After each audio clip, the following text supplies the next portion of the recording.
I'm a widow and a mother of 3 children, a boy of 17 years and two girls aged 15 and 13 years.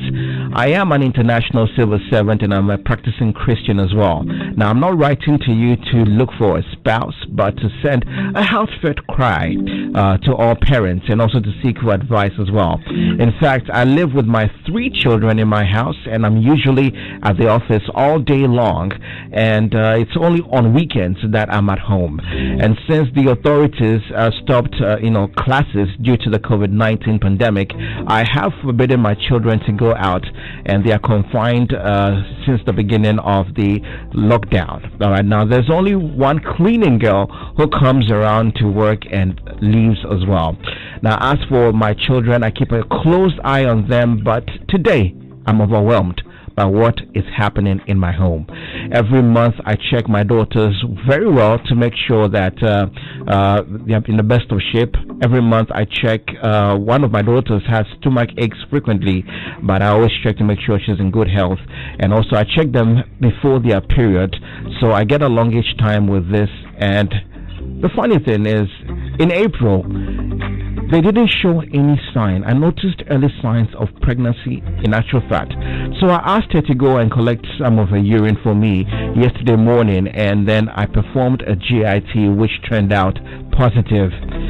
She didn't tell me much, so in the evening I went back to her room to discuss calmly with her and find out who is the father of this pregnancy and how it happened. To my greatest surprise, it is with tears in my eyes that she told me this, and I write to you that it's her elder brother who impregnated her, and they've been doing it since the classes were shut down and the lockdown began.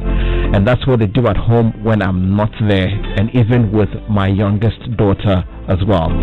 That's when I remembered she too was not in her period for a long time, because her period began at the age of 11 years. So I also undertook a test with her, and unfortunately it came out positive as well.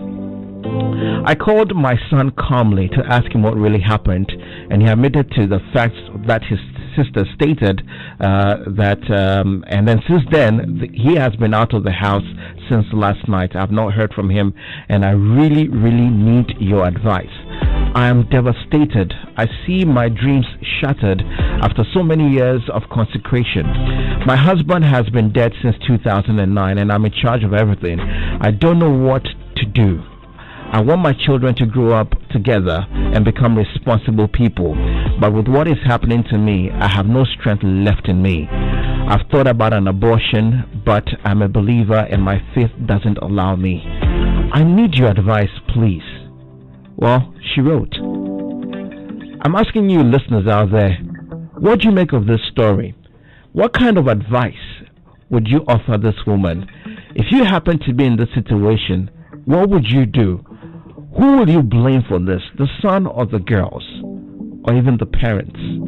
And how do we ensure this doesn't happen in any of our homes?